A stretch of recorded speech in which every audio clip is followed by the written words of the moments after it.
welcome to my podcast. This is Ann P. of Fiber, Floss, and Fiction. Today is Sunday, I almost said June, but it's April 26th, 2020. If you're a new viewer, welcome. I hope that you enjoy what I have to talk about, which is going to be my usual knitting things, book things, and cross-stitch things. And if you're a returning viewer, welcome back. And I'm delighted to see you again today. I hope everybody is doing well, staying safe, and as best you can, kind of getting through the current state of the world. It's a whole lot of craziness, and I know a lot of us are finding some solace in our crafts. So after I get the podcast finished today, I am headed to my lair to do some crafty things for the rest of the afternoon, which I'm very much looking forward to.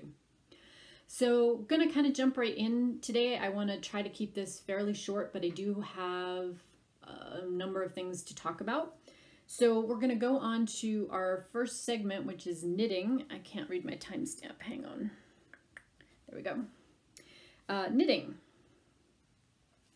Okay, so if you've followed me for a while, you know that I am doing the 100-day project, which began on the 7th of April, so we're just headed to day 20. And I have been working on smaller items to knit using stash yarn that will go into charity / giveaway type boxes. So win-win, as far as I'm concerned, on two levels. And I've actually gotten quite a bit of stuff done this week.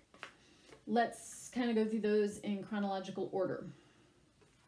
So I was working on these last time that I talked to you. These are the Orasund mittens. The pattern is by Kirsten Kapoor, who's Through the Loops, and as always, I will link to all of the things I talk about down below. Aren't those cute?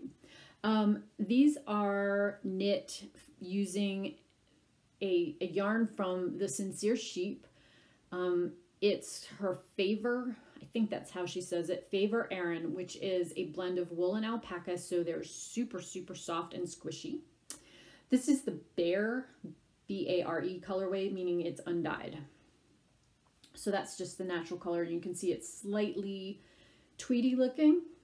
I didn't quite get gauge on these, but what I did is knit the size small in the terms of the pattern numbers and came up with size mediums.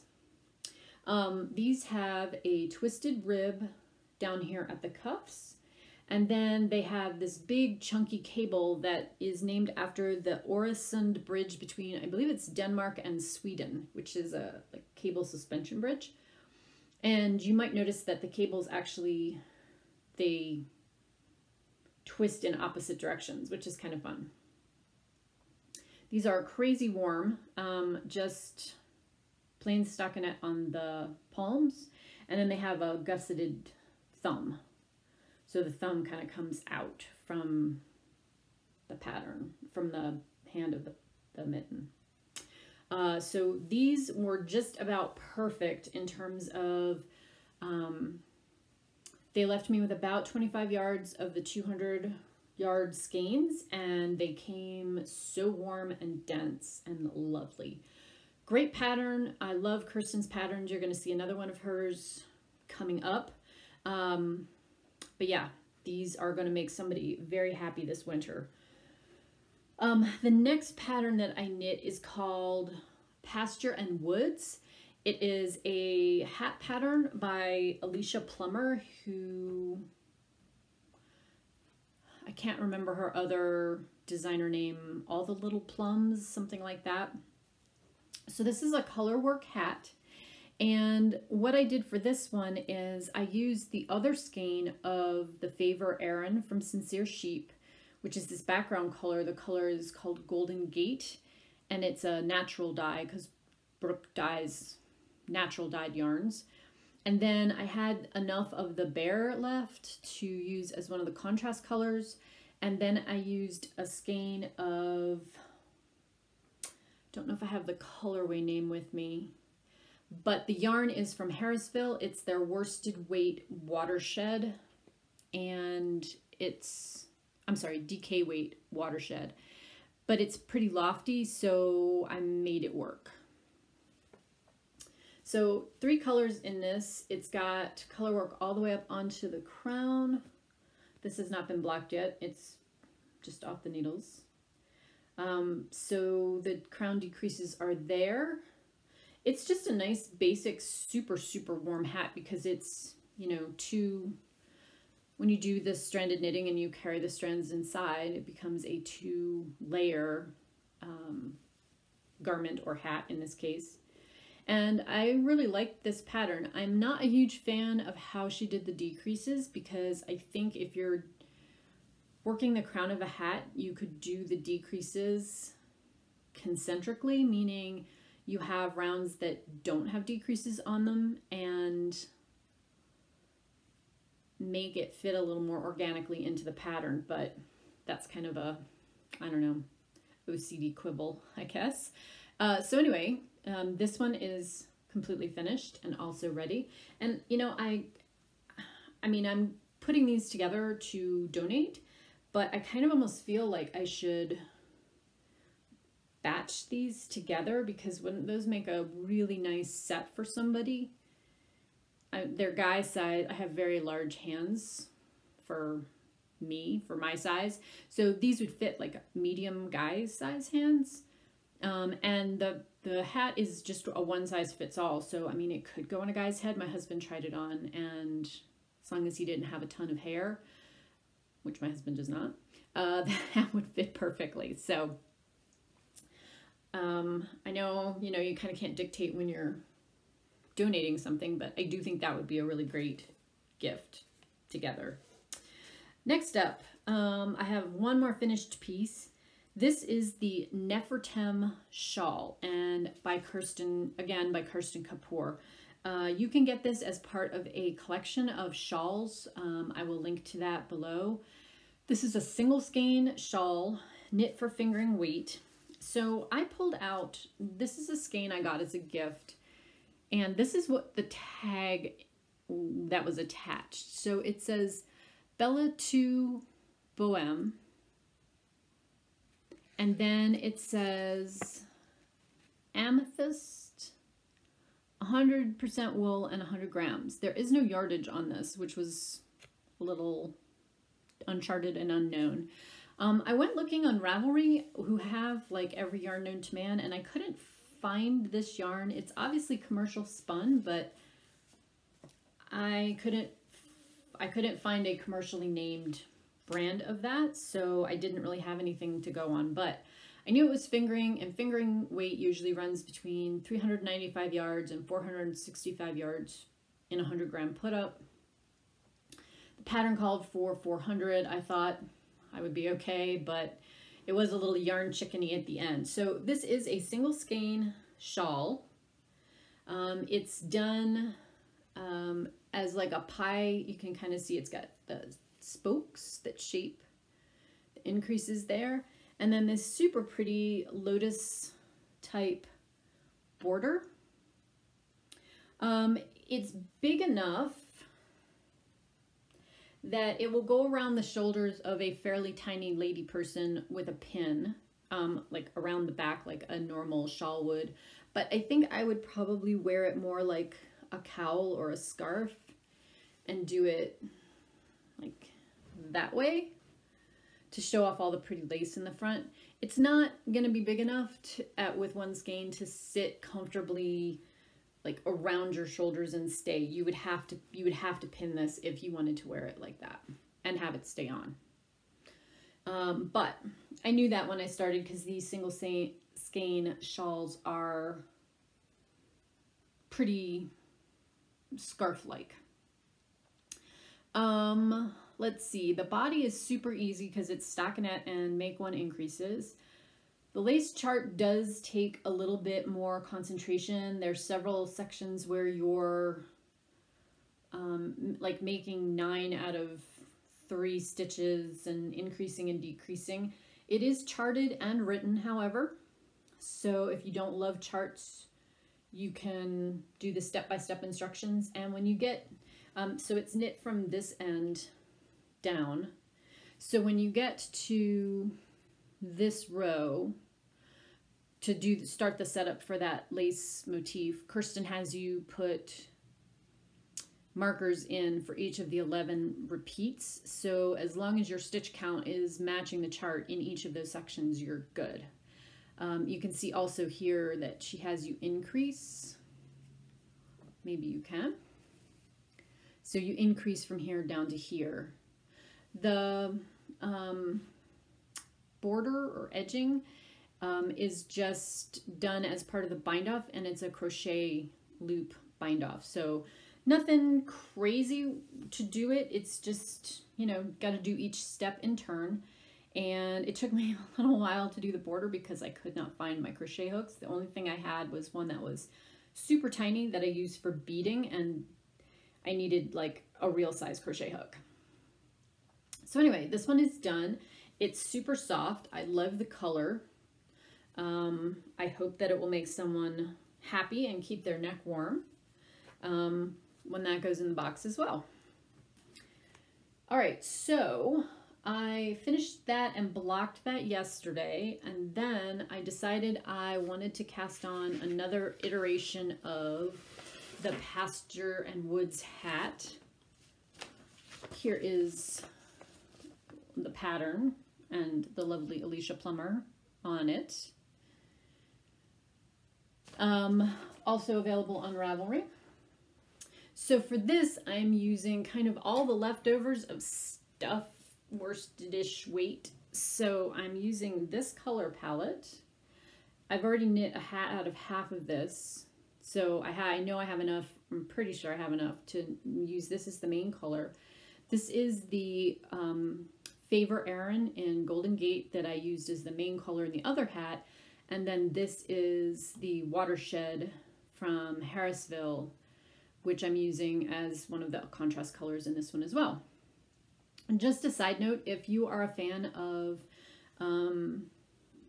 Brooklyn Tweeds yarns, Harrisville's the mill that spun the original versions, and they have a DK weight and a sport weight, spun exactly the same way with the exact same tweediness and the exact same kind of chalky feel because it's the same blend of American-based wools. And the price is good. Very good. So if you have been looking at the Brooklyn Tweed yarns and you like them, they are sort of also available. I mean, they're not Brooklyn Tweed yarns, they're Harrisville yarns, but they're very similar in structure and feel. The one caveat I will say, which is a bonus, Shelter, I think it is the fingering weight Brooklyn Tweed. It is impossible to seam up. Like even just weaving ends in with it, at the end it snaps continuously. Harrisville must have put a little extra twist in theirs because even though you can't really feel it when you knit, it seams up like a dream. So no worries if that's been of concern to you using Brooklyn Tweed yarns. And I like the Brooklyn Tweed yarns, don't get me wrong,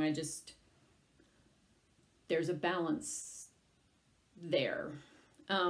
So have just started this. I just cast it on yesterday, but here is this one, which looks very, very different already from, where's the red one back? From here. I mean, you can kind of see that it's got those initial beginning stripes, but the blue totally changes it. So, yep, just working on this one. We'll knit away on it. That will be my current project. One thing I have found is that I don't normally work with worsted weight very much, and I get how much quicker it is to knit with, but boy, it is hard on my hands. I sort of had to do that fingering weight shawl just to take a break and give my fingers a break, and I don't normally get sore hands from knitting, but worsted weight color work is one of those things for me. So look for that to be finished next time I talk to you again. I'm just kind of committed to a minimum of an hour a day to work on a knit project that's going to go in a charity box. So Stay tuned. I'm not sure what will come out next, but I am really enjoying like working through this stash and seeing it become functional items that hopefully will make someone very happy in the colder months. Okay, let's go ahead and let's move on to books. I only have one book to share with you guys this week. Excuse me. And that is Lawless and the Flowers of Sin. The author is William Sutton. This is the third in a series. I think I may have read the first of the series, but I know I have not read the second in the series. Set in Victorian London, Campbell Lawless is a police detective, and he has gone into the underbelly of the London crime scene to scope out the number of prostitutes and body houses within the city, because there's been kind of an injunction handed down from powers that be to find out how many houses of ill repute are in the city. So let me preface this by saying it is a historical mystery / historical fiction, both of which I normally like. I can't remember if I indeed had read the entirety of the first book or if I managed to get through it at all. I could not get into this main character at all. I felt no connection with him at all. And I don't think that this book was a great choice to read right now because it's really depressing. I understand that Victorian London, unless you were somebody who had oodles of money and frankly were a white guy who had oodles of money, it was not the greatest time to be alive. There was all kinds of things that were not good about that period. But this book highlights a lot of the not good, and I didn't need a downer of 356 pages. So maybe I'll try another one by this author down the road. The Flowers of Sin refers to this house of kind of upper level mistresses who are lost children who are basically trained to become prostitutes. So I'm not going to recommend this one just because I think there's a lot of triggers in here for a lot of people. I didn't love it. I didn't come out of it feeling like there was any sort of redemption, and I kind of needed something more positive at this time of my life. With everything else going on in the world, I did not need to read a depressing book. I finished it. But that's pretty much all I'm going to say about that. So very short on books today. I am currently re-listening to Moonheart, which is Charles DeLint's first book, which I'm very much enjoying, but it's a long one. It's, I think, 18 hours of audio. And then I just started a new book of short stories that are retellings of myths and legends. And so far it's excellent, but I've only read the first two. So I'll report on that next time I see you, one way or the other. Okay, so now we're going to move along and talk about cross stitch. All right, first off, I have a finish to share with you guys. And that is the first in the Summer Schoolhouse series by Brenda Gervais. I have all 4 of these started, but I'm going to talk about that in a minute. So this is stitched 1/1 on a 28 count Monaco. It is using none of the called for colors. This is mostly color and cotton, overdyed floss. The red is cherry bark from Gentle Arts, but I think everything else is color and cotton's colorway. Maybe not the roof. Anyway, if you love the conversion and you want it, let me know and I can let you know what the specifics are. So there's 4 in this series. This is the first. They're all done 1/1, which took me a while on this count of cloth.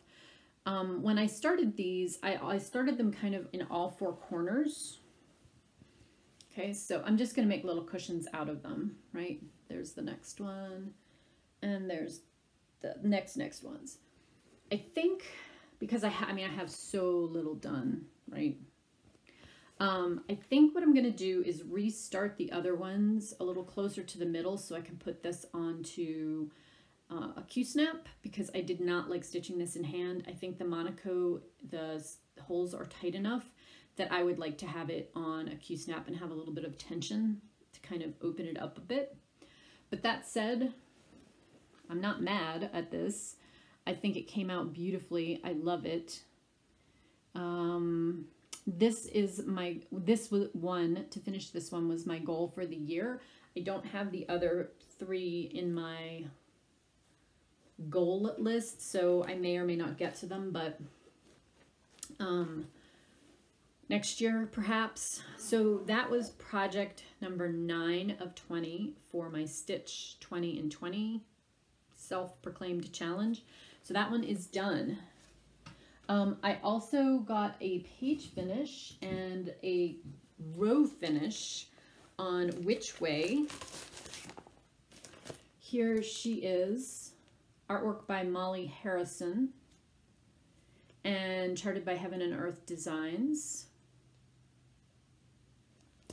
This is the mini version, and I'm stitching this on 25 count Magic Guide, which is the pre-gridded fabric. So here is the first row, and this also gets me to about the 30% mark on this one.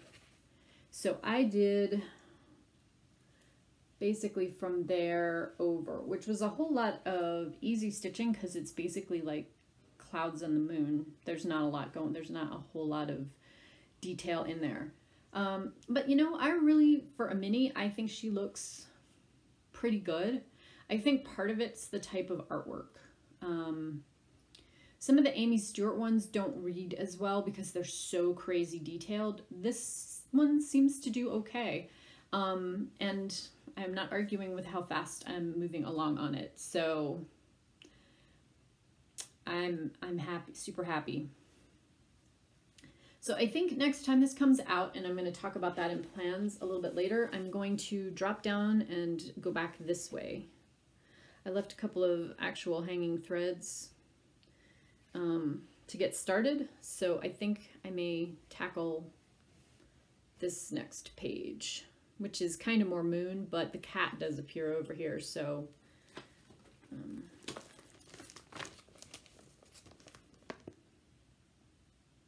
I think it doesn't quite get to the bottom of the cat. I think it cuts off like right there for that page, if I'm not mistaken.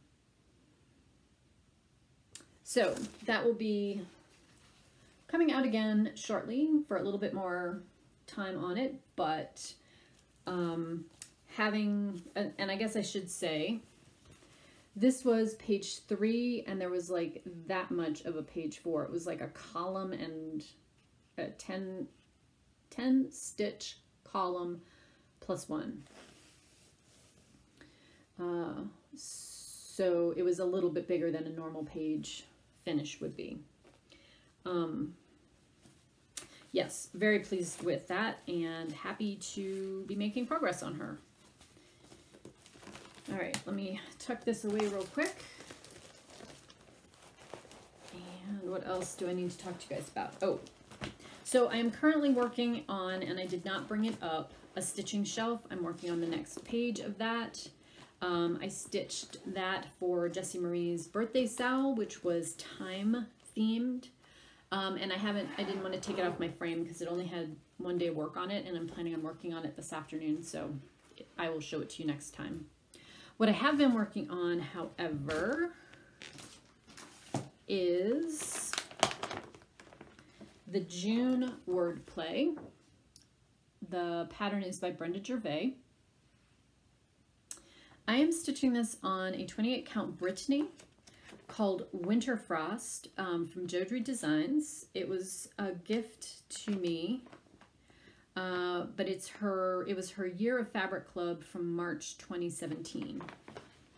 And it's just a really pretty soft Here it is. Kind of mottled blue. And so that is where I am on that. I am using none of the called for colors, kind of like I do, all color and cotton in here so far. And I think I just have color and cotton pulled for this completely. So I've been enjoying working on that. It's great to take outside for in half an hour in the afternoons just to put a few stitches in and work on it. I have 4 of these left. I have May and June and November and December. That's what I have left out of the 12. These are also on my to be finished list for the 20 and 20 extravaganza. So I'll be working on that some more as well. All right, so I wanted to also, okay, I obviously need to focus, use my words. Let's talk about a few purchases that came before I talk about some other stitch related stuff and then plans. The first thing was I took advantage of Angela's Color and Cotton hand-dyed floss. We're updating our hang tag sale. She had hand-dyed floss available for a couple bucks a skein, just trying to kind of get through these older tags. She's updating her tags. So I won't go through all the colors because I got a fair number of them. I mostly went through and filled in spots where I needed some neutrals. I had almost no purples from her, so I got several of those. This is not technically purple, it's chocolate brown. And more neutrals. And then I just grabbed a couple extra brighter colors because I've been using up a lot of reds. I thought that Tiger Lily, which is what this is, was a little bit redder. And it's showing more red on the screen. It's actually got a lot of orange in it, but it's a variegated red-orange color. And then this is Carmine at the end. So we'll add those to my CNC collection to use for conversions. And then I finally got my market order. I didn't go totally crazy with this. I'll just show you the bits and bobs that I did get. I believe it's 5 patterns. And then I wanted to try these Dinky Dyes silk ribbons. So these are the 4mm ones. And I was thinking that they might be really pretty to use as edging to trim some of the smalls that I plan to finish this year. So this one is Serenity. It's turquoise and teals. This one is Hibiscus, which is very pale peach and kind of ballerina pink. And this is Morning Glory, which is a pale buttercream and blue. The blue is slightly darker than it's showing up on camera, I think. So I got those 3. They're 4 meters in each, which would be plenty to do like around the outer edge of a small kind of gathered, ruched up. And then let me show you the patterns that I got. Now, I'm not like disappointed with these, but I will say that the ones that kind of prompted me to put an order in are not the 3 that I probably will start first. And I will not be starting these all at once anytime soon. I got 3 of Teresa Kogut's samplers. This first one, called Heaven and Nature, is kind of what kicked me off on this. And I saw on her video she had done each section of this as like a drum. I think it was a drum. But anyway, she made the comment that you could break each section out separately, and I really like that idea. I'm not sure that I would ever stitch the whole sampler, but I do really like these reindeer and the owls, and I love the borders that she's put in here. So I really could see doing, you know, just that section or maybe just this with the house. I don't know. Anyway, so that's Heaven and Nature. Total stitch count is 284 by 360, so that's a big one. I really liked the Newcastle bouquet, though to be honest, what I loved about it was this moth and this border. So I could kind of almost see me just doing that corner and then like continuing the border up and over, which seems overkill to have an entire pattern, but we'll see. Maybe my taste will change by the time this gets going. You can see this is another 323 by 217, so another good size one. Of the three, this is the one I would probably be most likely to start, but again, not anytime soon. And it's called Pet All the Dogs, because, I mean, who doesn't need a sampler with like a gazillion dogs and dogs in the border? And you probably could do, again, like you could do a section of this if you wanted to. I haven't looked that closely at the chart, but it does say that it's been charted. You can change all the dogs to cats. And then the phrase down here says hug all the cats as opposed to pet all the dogs. I guess you could probably have it say pet all the cats too, because that's not going to change the spacing that much. If I did it though, I'd probably do it with the dogs. I have one of each, but anyway. Okay, then the other two I got include Ink Circles After the Roses, which I adore. I love this one. I love it even more now that I've seen it in person. And I think it's because it looks like a William Morris print to me. Just that lush foliage and the rose hips. And I really do like the small that's included with it. I think that would be great for an exchange. And it's very Victorian looking to me. So this one, it's charted in Classic Colorworks, but it has DMC conversion-ish. She's included ish in there. And it's not super big. The large is 9 by 9 and the small is 3 by 3. So those are kind of doable sizes.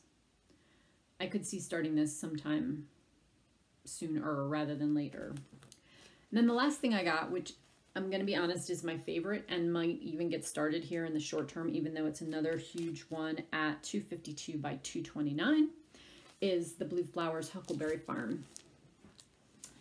Side note here, the year I was 13, I spent the summer with my Aunt Barb, who was the main curator at Museum of Our National Heritage in Lexington, Massachusetts. And I spent an entire summer cataloging samplers, like colonial period samplers. I also did a fair amount of work with colonial period samplers when I worked at Colonial Williamsburg for my last year of college on scholarship. They like paid a stipend and that covered some of my college costs. And I also worked with a lot of early American samplers when I worked for the Valentine Museum. I don't love early American samplers, which is probably why I don't stitch. Like, this is about as close, and it's still not exactly. This, however, I loved Huckleberry Farm.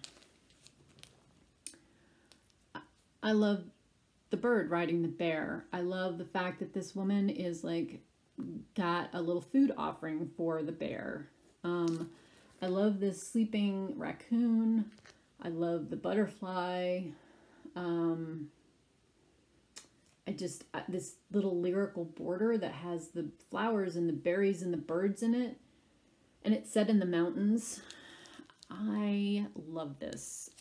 If I was going to start something right away, it would probably be this, which I'm not doing right away, but I'm just saying this has moved to the top of my stack. So the model is on 36 count shale from Picture This Plus. I'm fairly certain I have something from Color and Cotton that would work pretty well. Have to do a floss toss on it. Might convert it to Color and Cotton threads. I was looking at, I've thrown it on the floor, but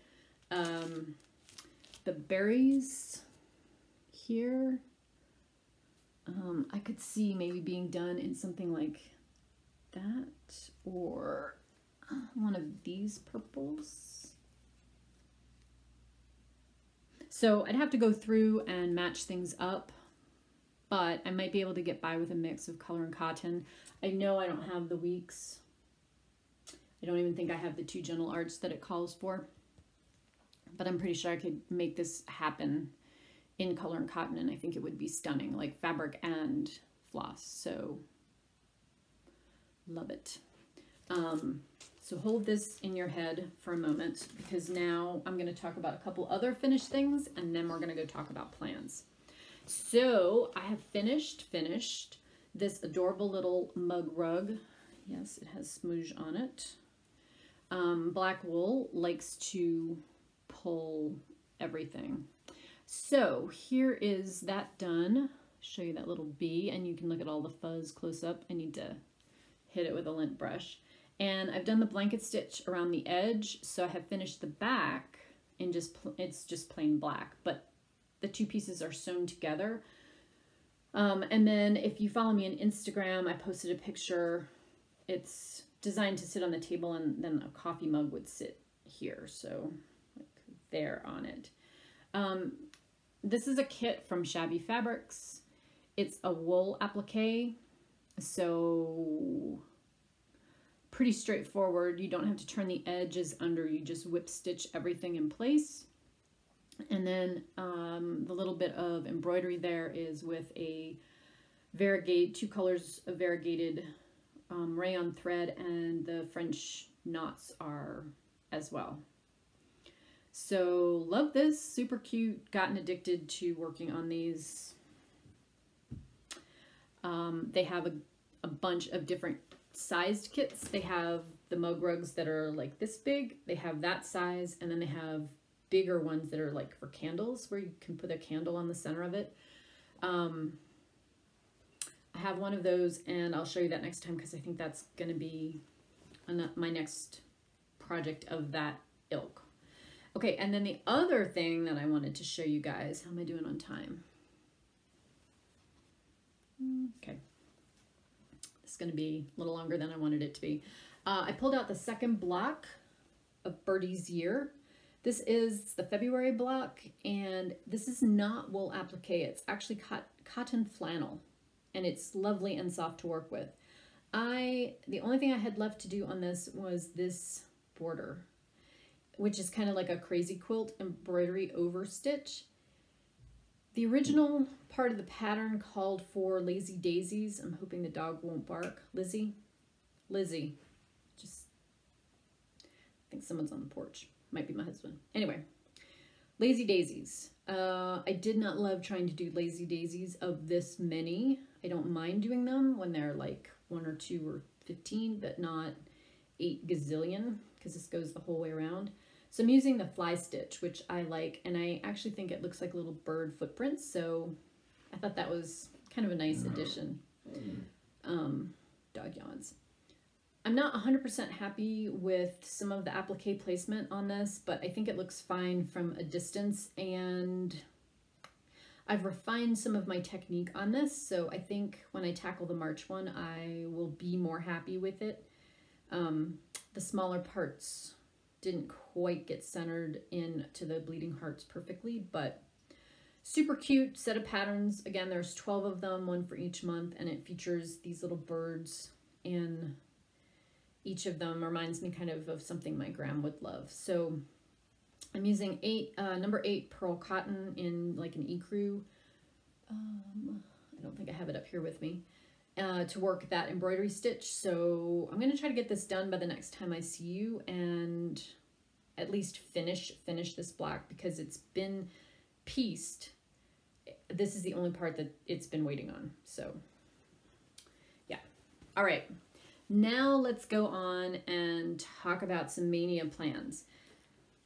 I am not doing the starting mania. I'm doing a whip mania basically. And so let's call it Stitch Sania, because I really want to try to get some progress on my year goals and some of the things that I want to try to get finished. This is, however, kind of a big stretch for me in terms of like what I think I can realistically chip away at over a month, but I'm gonna give it a shot. And if I get to my goal, I'm gonna let myself start something new. I have one new start planned for April, so this might be a second new start, which I'll either sneak in at the end of May if I have enough extra time to start something new in May, or it will be a second new start in June. And I may, you guessed it, start Huckleberry Farm. Yeah. We'll see. I'm trying to have like a carrot to spur me on. So let me tell you what my plans are going to be. I currently have 6 small things left in the stitch 20 and 20. I have 10 things total. But the smaller things are the 4 word plays, May and June, November and December word plays. So you saw June. I also have a Dimensions Gold Petites kit that's Christmas Morning Pets, and I have the remaining drawn thread Welcome Spring piece. So my goal for those 6 forward plays, the Welcome Spring and the Dimensions kit, is to do 1K for each of those items. So that's 6,000 stitches, 1,000 stitches into each of them.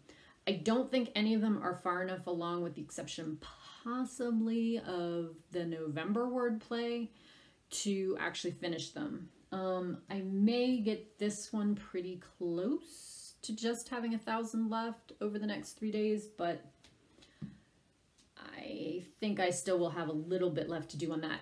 At any rate, those run about 2,500 stitches, so I'll get about half done.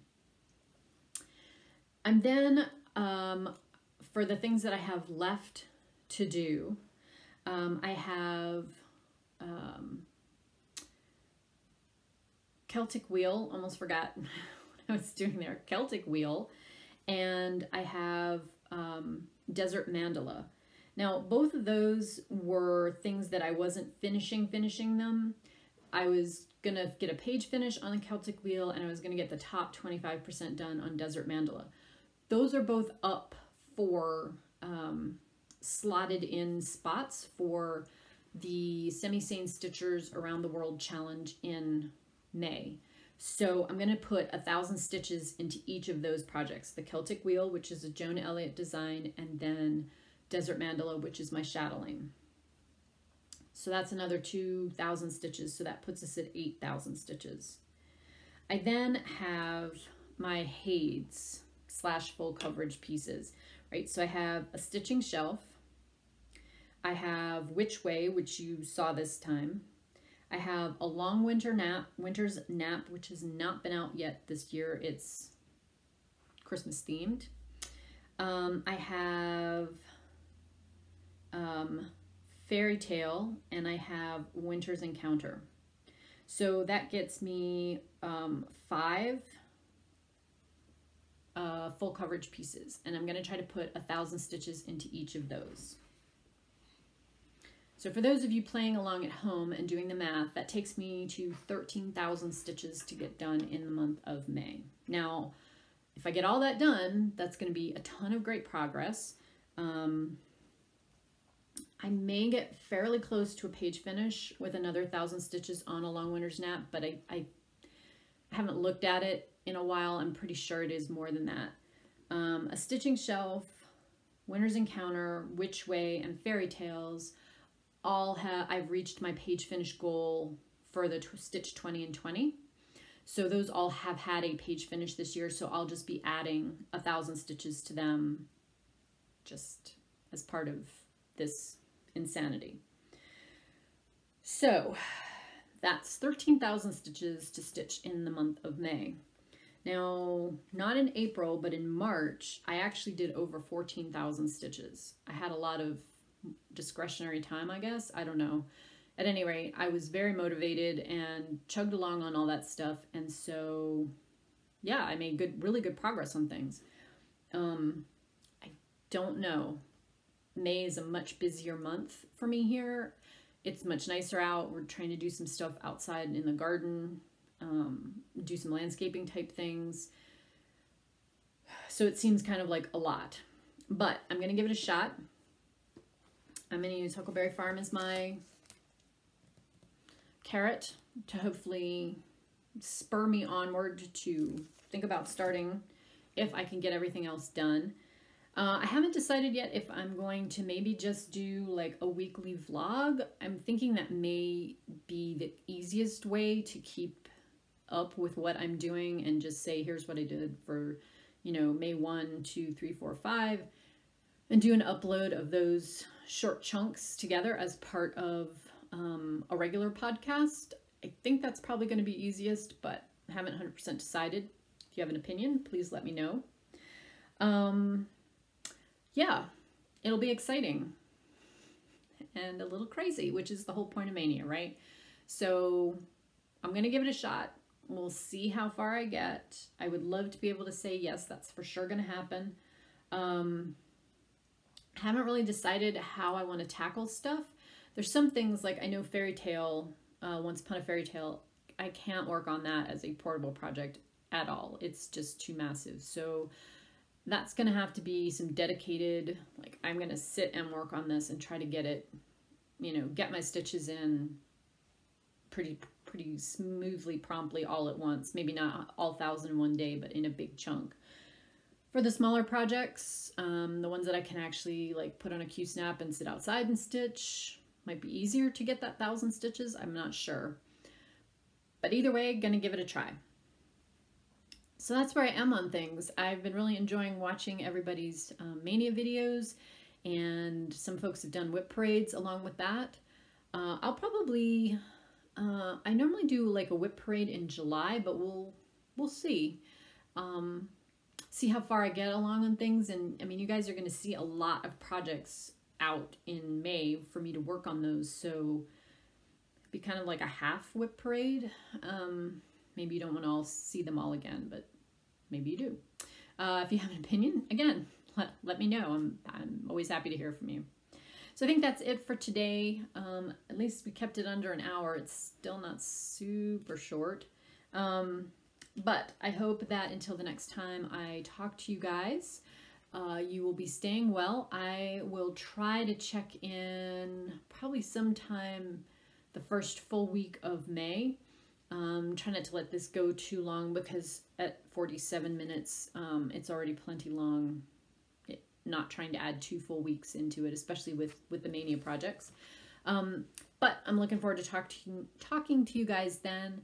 I hope that you have some Mania plans of your own, and like I said, stay well, stay safe. You know, hopefully you're navigating the current unsettled and choppy waters as best you can with whatever coping mechanism works best for you. So until I talk to you guys again in May, have a great one. Take care.